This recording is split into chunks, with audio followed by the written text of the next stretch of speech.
This month, over 145 UU congregations are preaching on the theme of vulnerability. About 15% of our congregations subscribe to a service called Soul Matters. People share resources and ideas and raise different topics that we think might be good to talk about. In a faith that is so diverse and broad, Sunday can bring too many choices. Each Sunday, you could preach about anything. And sometimes that's too many choices. One can feel alone in a universe of ideas. Because any topic you choose on any given Sunday is neglecting at least 100 other topics which are just as valid and might be more needed. The chance of picking the wrong topic is overwhelming. So there's safety in numbers. Knowing that my colleagues and lay people across this denomination are struggling with the idea of what does it mean to be vulnerable. It doesn't sound like the most hopeful of topics. And it's probably something that I'd rather be preaching about trees and how lovely nature is and springs around the corner and all these lovely things to talk about. But vulnerability, it forces us to look at a truth about each of us. The first thing that popped into my mind when I heard this was the theme was a book by Henri Nouwen called The Wounded Healer. Now, Henri Nouwen was born in Holland. He's Dutch, and he served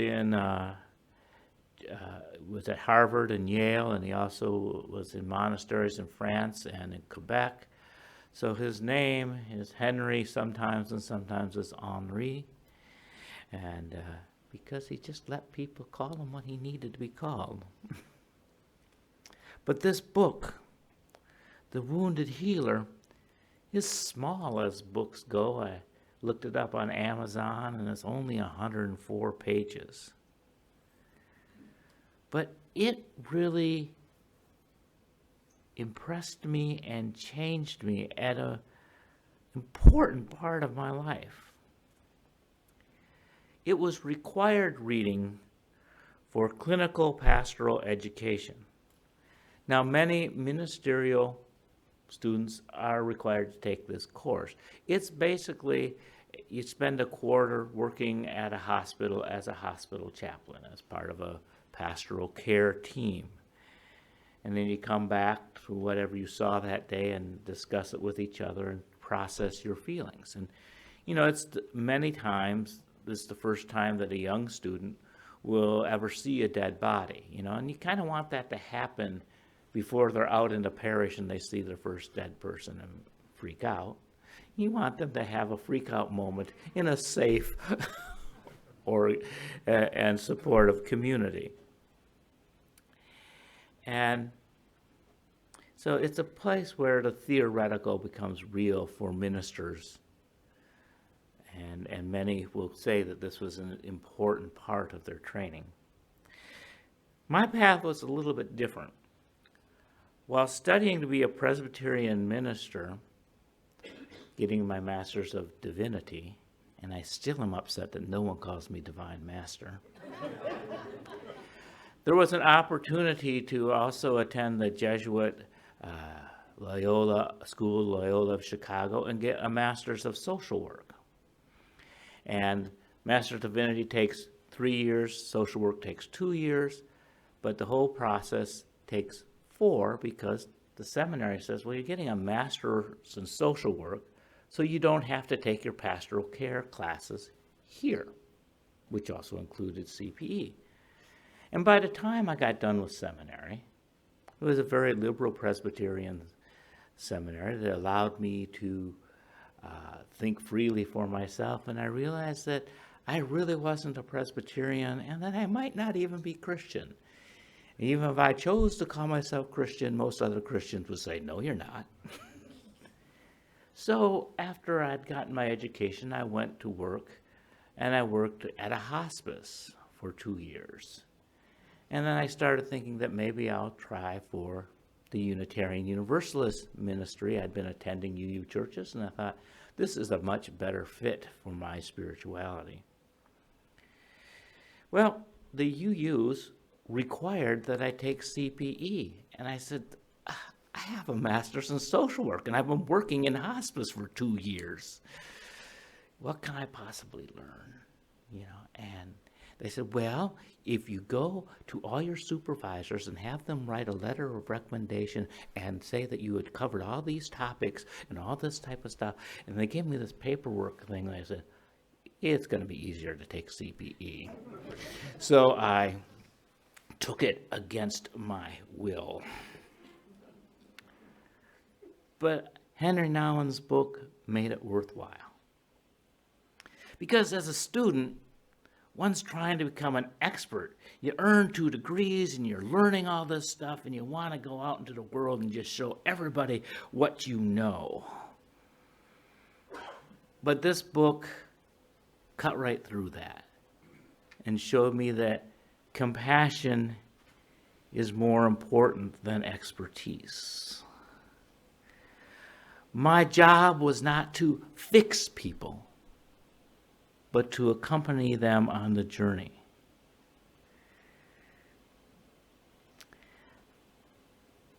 I have been trying to learn how to be the hero, to be strong enough to swoop in and rescue anybody. And Nouwen cut through that. He said, the great illusion of leadership is to think that man can be led out of the desert by someone who has never been there. There's that sense of, I had been captured by this illusion. To rely on what I had learned academically about being human instead of my own humanity. I wore my education like armor, protecting me from my imperfections being noticed. I thought if I could act like I knew what I was doing, people would follow my leadership and be inspired and maybe even saved. If people I served detected any weaknesses, they would not trust me, and I could not help them. Nouwen insisted the opposite was true. Our service will not be perceived as authentic unless it comes from a heart wounded by the suffering about which we speak. By setting myself above the people I serve, they would never let me close enough to help. Earlier in the service, we heard Gail sing Precious Lord. And this song was written by Thomas Dorsey, the father of gospel music. And church music is supposed to inspire people and get them roused up and happy. But he wrote this song after his wife had died, and he was at the lowest point. And instead of talking about how joyful he was and how great God was, he said, I'm broken. I'm broken. Precious Lord, take my hand, I'm broken. And that's his most popular song. It's the song that inspired Dr. King to carry on, even in the darkest moments. We've all met that person who's given advice, and you listen and you go, this person doesn't have a clue of what I'm going through. Experts tell people to pull themselves up by their bootstraps, and they never notice that the people don't even have shoes. We think we need people to see our strength. So we give platitudes about strength. We tell the hopeless to have hope. We tell the faithless to have faith. We tell the powerless to have willpower. And we hide our own weaknesses in an attempt to fool them into improving. We pretend we have no despair and offer hope. We pretend we have no doubts and try to inspire faith. We pretend that we have more power than we actually have. And some people are able to fake it until they make it.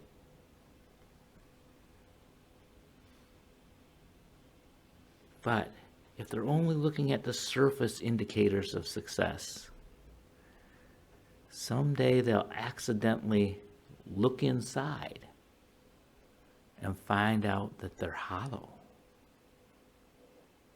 They will discover that they only have a tough outer shell. And some see this hollowness inside and try to hide it. Many people in the helping professions have a secret shame.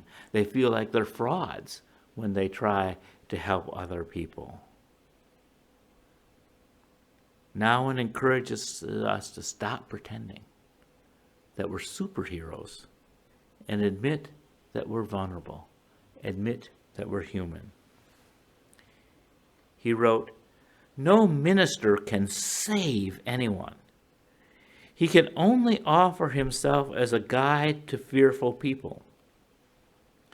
Yet paradoxically, it is precisely in this guidance that the first signs of hope become visible. Nobody escapes being wounded. We are all wounded people, whether physically, emotionally, mentally, or spiritually." Nouwen encouraged me and many others to be reconciled to our imperfections, to let go of who we and others think we should be, and learn to love ourselves as we are.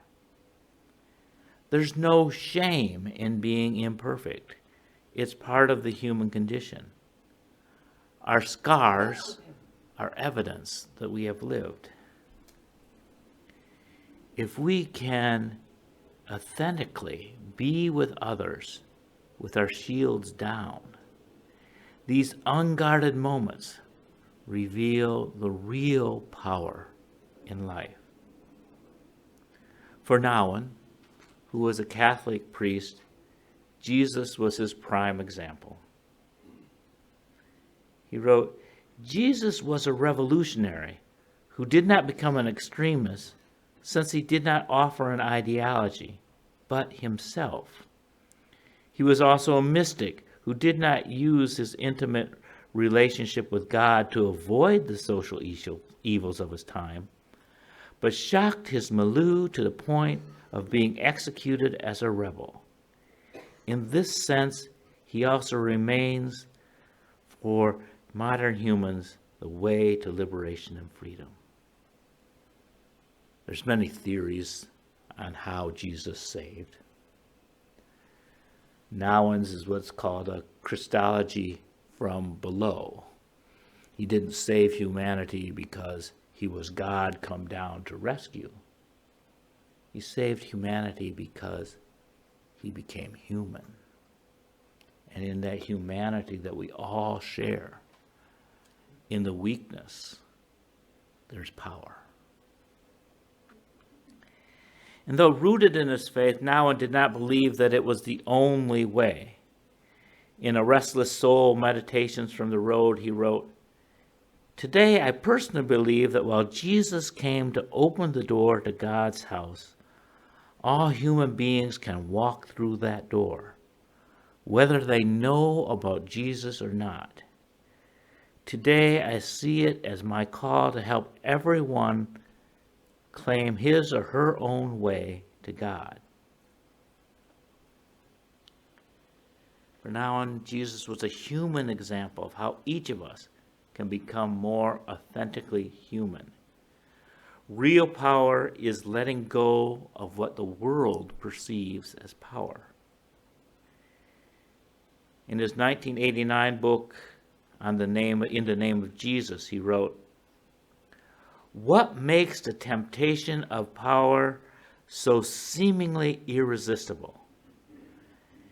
Maybe it is that power offers an easy substitute for the hard task of love.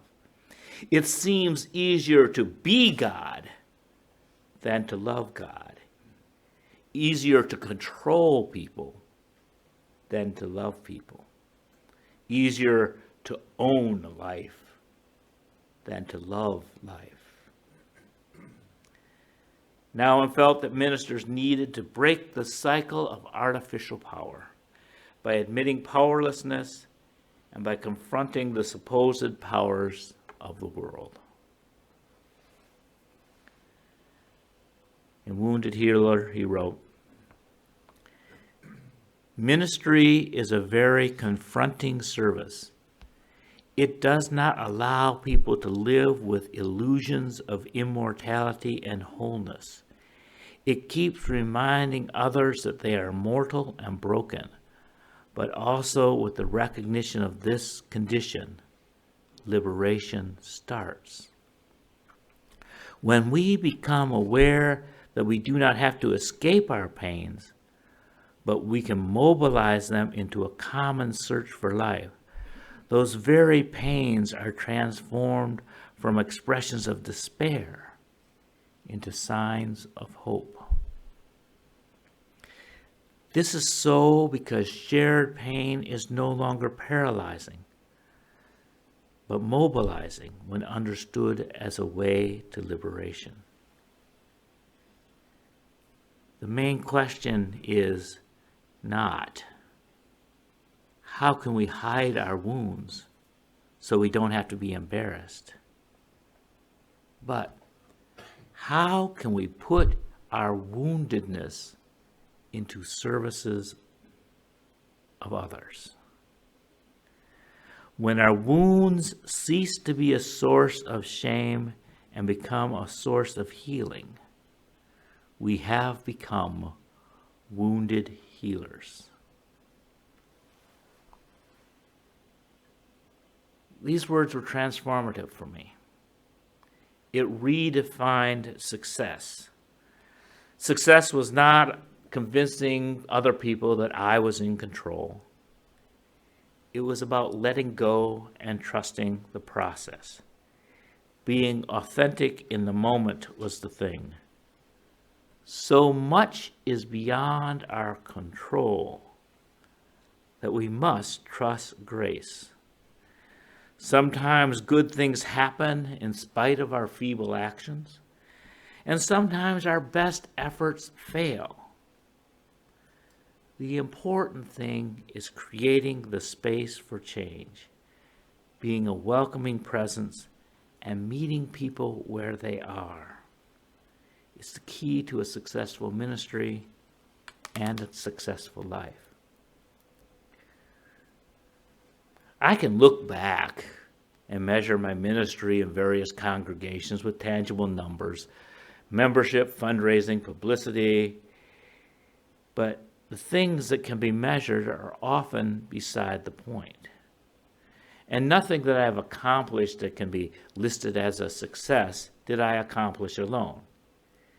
Even the sermons that I wrote came largely from the ideas and inspirations from other people. And I only preached them because there were people who needed or wanted to hear something. And I never knew with whether I preached was what they needed to hear that week. And sometimes I would have a well-constructed sermon and then I make an offhand comment because I never been very good at sticking to the script. And someone comes and says, when you did that, that's when I heard your sermon. I even had one person say that I don't listen to your sermons when you're reading from the text. I start perk up when you step away from the mic and lean back, because then I know you're speaking from the heart.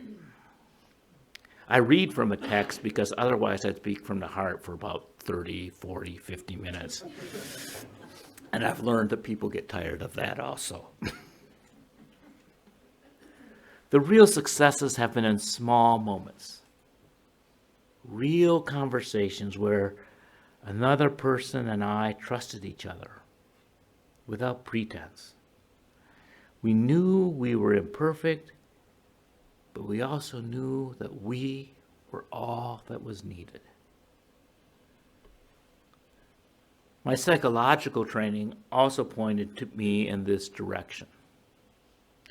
Psychologist Carl Rogers spoke of unconditional positive regard. The therapist trusts the client in finding their own way, giving them a non-judgmental space to reflect upon their lives. He called this client-centered therapy. Nouwen spoke of the same thing, but in a Christian context. The unconditional positive regard that he believed in was that God, who loved everybody, and that people really need to struggle to realize that they are loved. And once they accept the fact that they are loved, they are capable of many things. But the world puts on us so many reasons to be shameful, that we didn't do well enough in school, that maybe we're attracted to people that people we say we shouldn't be attracted to, that maybe we don't fit typical roles, maybe we're poor, maybe we're too rich. There's always something that can be lifted up and said, you're bad, you're bad, you're bad. And Nouwen's ministry was to continually to remind people, you're loved, you are loved, you are loved.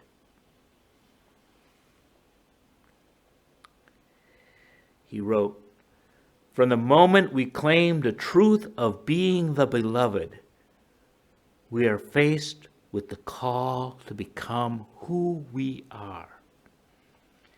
My hope is that the description of God's love in my life will give you the freedom and courage to discover God's love in yours.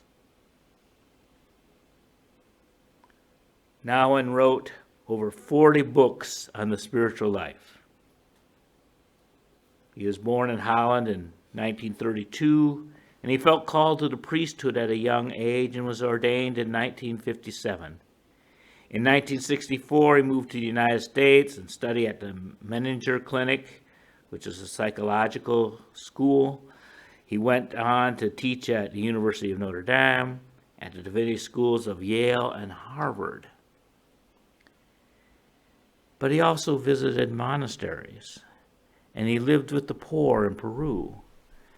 And in 1985, he was called to join a French monastery. I'm not going to punish you with my friends. And it was a community that had a unique mission, that people, adults with disability, would live in community with monks, and monks would be paired with people to be their assistant and to be their student. Henri Nouwen, in working with someone who obviously was far below the intellectual prowess of this Harvard professor, but Nouwen learned from this person and learned the value of each human life.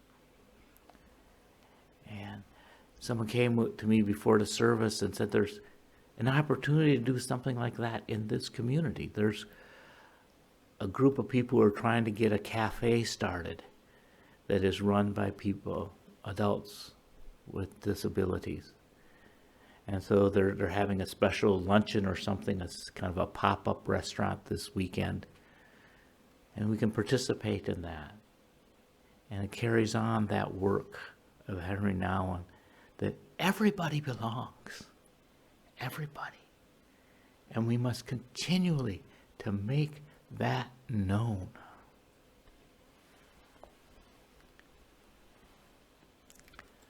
I've learned over the course of my ministry to lead by osmosis. I tend to mention ideas over and over again till somebody thinks of it, and then I say, that's a great idea.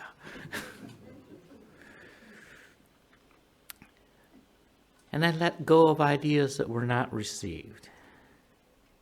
If I had to force something, it probably was the wrong time. I listened and ran with other people's ideas.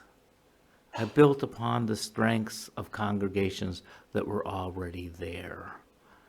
I was not the expert to come and fix this troubled congregation, wherever I went.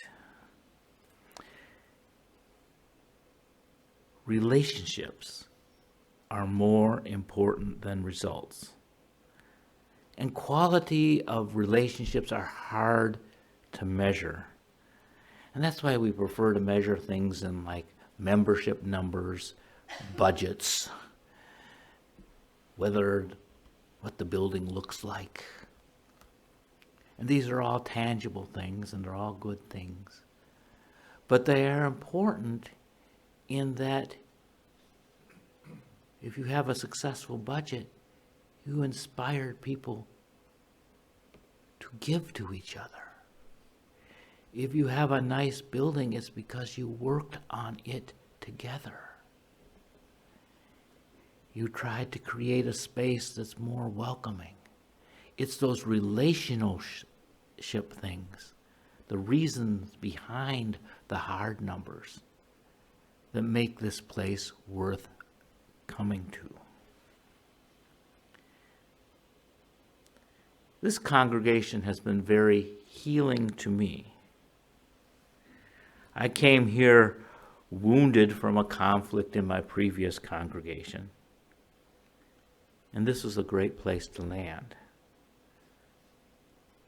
This congregation's strength is its hospitality.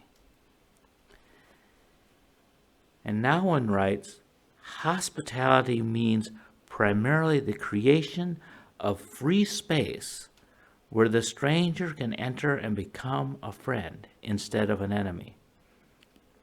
Hospitality is not to change people, but to offer them space where change can take place. It's not to bring men and women over to our side, but to offer freedom, not disturbed by dividing lines. This congregation gave me freedom to function at a lower level than I have in the past. The whole notion of part-time after being a full-time minister was a hard thing for me to understand. And perhaps I was over-functioning in my last congregation and pushed the wrong people a little too hard and thus created conflict, of which, of course, at the time I felt like I was the victim. It's hard to discern why a minister and a congregation is a good fit. But I feel we were a good fit because we trusted one another. Throughout COVID, very few people felt confident in the right way to proceed. In fact, the people who seemed the most confident turned out to be the most wrong. But we were willing to experiment with small neighborhood groups meeting in parks, live streaming. We made a way out of no way. We were not perfect, but we did not let perfect be the enemy of the good. Nouwen wrote, "We have probably wondered in our many lonesome moments if there is one corner in this competitive, demanding world where it is safe to be relaxed, to expose ourselves to someone else, and to give unconditionally. It might be very small and hidden, but if this corner exists, It calls for a search through the complexities of our human relationships in order to find it.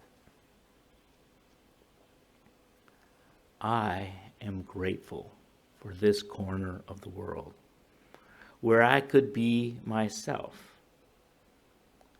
And I hope that it has been enough to carry this congregation to the next level.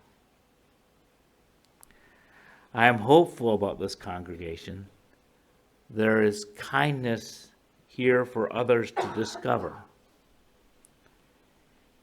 And ministers, who knows what's going on with live ministers these days? I've heard that there's a shortage. I've heard that there's a surplus.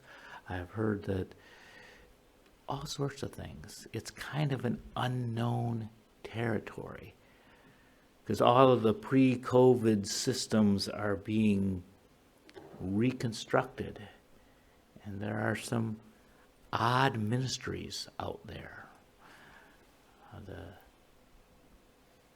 The interim minister, who I think this month is actually in Kitty Hawk, has a brick and mortar church in Colorado where they're part-time, and then another one in Colorado where they're also virtual, like they are here. What constitutes a minister in these days is anybody's guess.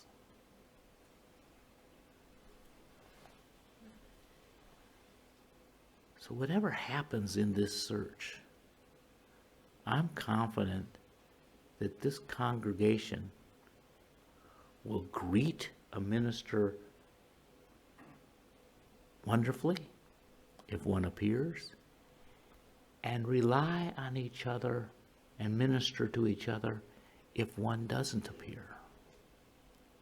Because there is a strength here. Do not be hard on yourselves. In this uncertain world, expectations should be held loosely, but continue to be grounded in caring for one another.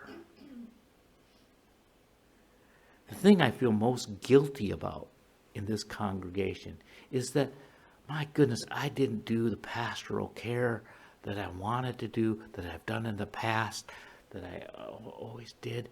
And then when I brought it up to people, they said, oh, you visited that one time. Or, oh, we had it handled. We had a caring committee in this congregation that just, it's like, people don't call the minister, they call the caring committee because they know the caring committee is there. And that ministry is real. And we've had several chairs while I'm there. No matter who the chair is of the caring committee is there because this congregation cares for each other. And that's so precious. That's such an incredible gift. And so any so-called successes that you might have as measured by external values would be empty without the caring community. And any so-called failures will not matter if love continues to be the center of this community.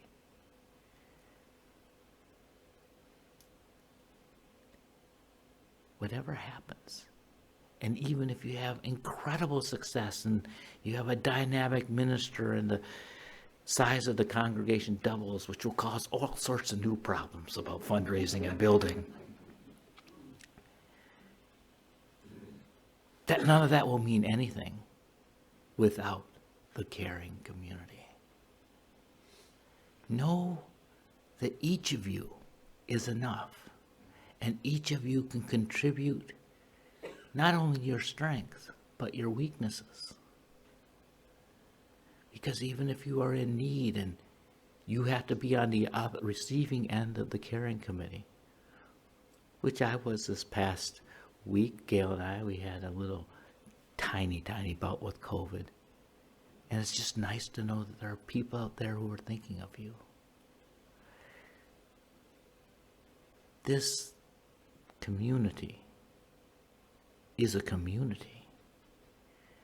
And when you're weak and you need to be cared for, you are actually giving a gift to people whose hearts are overflowing and want to share. So the give and the take, the weakness and strength, it ebbs and flows in all of our lives. But if we create a community of hospitality that allows people to be themselves, no matter what happens, this community will stand. May we bless and be blessed.